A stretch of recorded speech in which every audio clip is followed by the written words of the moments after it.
What's up, Lucky Gamers? It's Lucky Lux. So the Centurion banner is here, but a lot of you are probably wondering, is this banner even worth summoning on when there's other Beast characters? Now, some of you are also thinking, well, I'm not going to summon on this because of the characters coming in 1.6. Well, I'm not talking to you people. If you're going to get Jew, you're going to get Jew, Joe. So I'm talking to the people who are wanting a Beast character, and they are wondering if Centurion is worth grabbing, or if you should get Spadadea, or if you should wait for Melania, or just keep those characters, which that's what we're going to talk about here today. And we're going to talk about the Beast meta, because there is a new meta coming for Beast, which is really exciting, and it involves Centurion. So let's talk about it, right? So we have all the Beast characters here, with the main DPS as being Centurion, Melania, and Spadadea. Now, I want to first say, because I'm not going to be talking about Melania a lot, Melania is very strong. Her ults do a lot of damage. She is a great raid character. I am not counting her out. Okay? She pairs really well with characters like Tooth Fairy, Pickles, Anan Lee, everybody. The unfortunate thing is that she's mental, so she does not go with Getian in 1.6, who I'm going to be talking about, right? And Incantation, like, her skills aren't her strongest, so she doesn't pair well with Desert Flannel, whereas Spadadea and Centurion have really hard-hitting skills.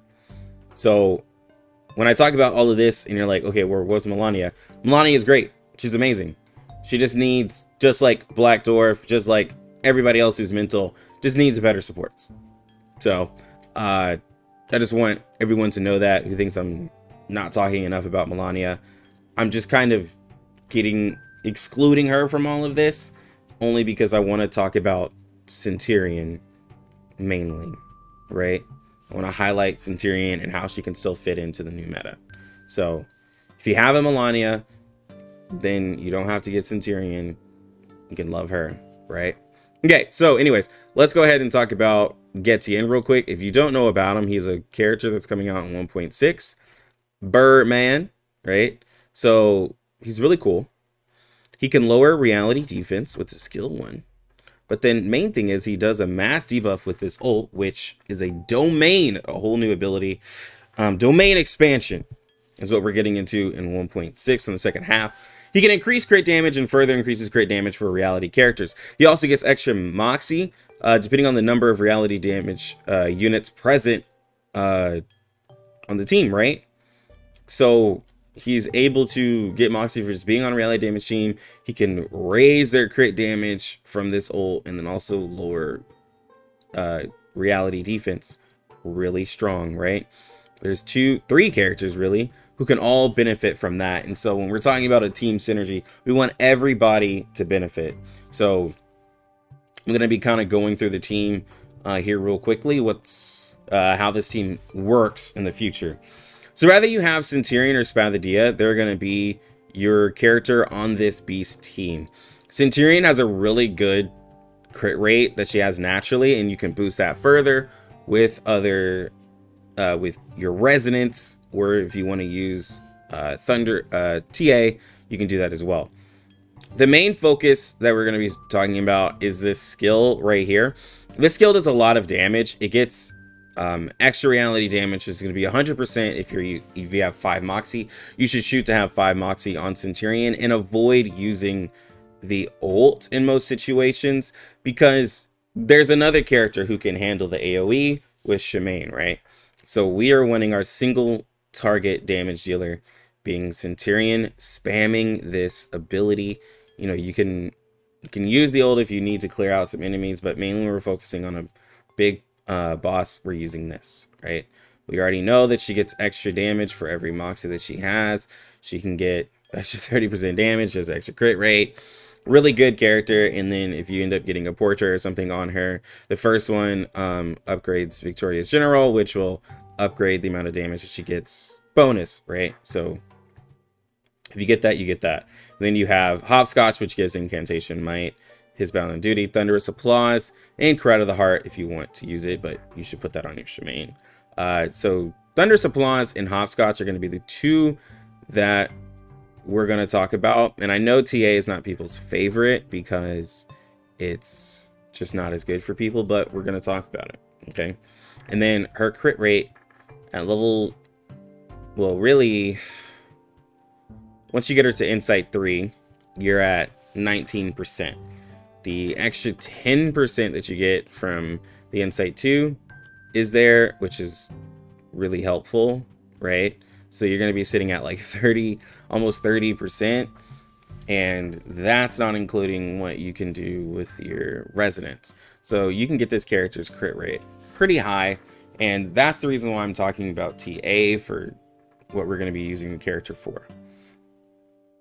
So anyways, incantation damage, right? The characters that put this all together is going to be Desert Flannel. Now, Desert Flannel is a new character that came out in 1.5. She has a ult that heals, and it gives Burst of Strength, which is extra damage dealt, and it gives Incantation Might, 20%. This is really strong, especially for Centurion. You're able to use the momentum to buff up her Victorious General and get more damage out, and then she has 25% here to get extra damage out there. So I'm not exactly for the math, but, you know, this is a lot, right? I don't know the exact math. I don't want to say, oh, that's 45% extra damage, because I know the calculations are different. But anyways, that's just extra damage. Her incantations do a lot. She is able to get extra crit on her skills, so she's a crit character as well. So remember that she's a crit character. Centurion has crit also, and she gets extra moxie for each beast character that's beast ally that's on her team. So she can get up to 4 moxie if you have 4 beast characters, and she also gets extra crit damage in here. And then if you get portraits on her, she gets extra crit for abilities, and her ult heals more, right? So this is a really nice character. Yes, her healing is only coming off of the ult, but you can feed a little bit more moxie to her to guarantee that she's ulting, because that also helps. It heals, and then it also gives buffs to everybody on their incantation, might, and damage. It'll work out. And then you have Shemaine. Now, Shemaine does a mass attack on his ult, and it does 250, and it gets extra crit rate, and then the extra crit rate that he has is converted to crit damage, and does 250 additional. And then we know that he works with Nature's Blessing, which when you have 5 stacks of that, allows him to ult again. But then he has a debuff here that increases damage taken and lowers mental and reality defense. Right now, Getian lowers defense as well, but I'm not exactly sure if that's a name debuff that he does, or if it's going to be more than his 15%, but I'm not really worried about that. The damage taken is the biggest part, because we have extra damage dealt from Flannel, and then we have damage taken from Shemaine, so that's going to be really helpful in increasing the amount of damage characters have. And then this character is able to, for each stats down, his attack gets extra damage dealt, and then he has his Nature's Blessing, like I said. And then if you end up getting portraits in him, he just gets more Nature's Blessing when he enters battle, more crit rate on his ult. It gets really crazy. And then his crit rate, though, when leveling up, is pretty low, but he gets a little extra in crit damage. So you're gonna have to use some Psych Cubes to help him out in some big resonance builds. And if you're wanting him to really to convert that crit rate, it's gonna be mainly in portraits. So, but Cry to the Heart's gonna be made for him mainly. It's gonna be his biggest gain of damage, because he's gonna be ulting. He's gonna be our AoE ult character. Okay, but mainly he's gonna be the debuffer of the team. So we've talked about one of the main DPSs, the supports. Character here, and we also talked about Getian. So how this will all go together, right? I can't really show it, but Desert Flannel and Getian will be able to have their ults next turn, because they will both have 4 moxie. All of these characters that I talked about here are all reality damage, and he is as well. So those characters will be able to ult turn 2, or you can save it for when you're ready to attack. But they will have their ults without having to gain a lot of moxie for those first few rounds. But you would want to use it because they have a high amount of like moxie, and so you don't want it to waste. But after you ult with Getian and Desert Flannel, you will get Incantation Might, damage dealt, and extra crit damage. And then you'll be able to use the debuff from Shemaine. So you'll be able to have a strong powerhouse with Centurion for her to hit very hard really early because your buffers literally have their ults really quick, and then Shemaine is just using a skill to buff the damage, and then Centurion can benefit from that. Spathia can do this as well. She has a really hard-hitting skill. Her Psy Cube, oh, they don't have it here, but her Psy Cube gives Incantation Might, and it's a really nice one that buffs her attack, extra damage dealt. And then this attack enjoys extra crit damage. So she'll benefit from Getty, and she'll benefit from Shemaine. She'll benefit from Flannel as well. Her ult hits hard without having anything increase. And she doesn't have to use burn, especially if you don't have portraits that's increasing any of the damage. She doesn't have to have any of the burn. She can work well without Ulu, because I know a lot of you are thinking, why would you ever use Spathia without Ulu? Trust me, it can work. And not just can work, it does work. It's really good. Really good. And honestly, Spathia is not the one who's the problem, it's Ulu who's the problem. But anyways, I don't want to rant on Spathia anymore. But that's how this team is going to function, where Getien can buff Shemaine and Desert Flannel and these other two characters for critting, because they are high crit characters. And then Shemaine can buff all of their damage because he's lowering the reality defense and the damage dealt. And then again, Flannel's buffing all of these characters because she's giving them extra Incantation Might and buffing their damage dealt. And then these two characters are just DPSing. So it all works together where everyone's getting a benefit through the whole team, right? And the DPSs are just DPSing. So that's pretty much what the Beast meta is going to be.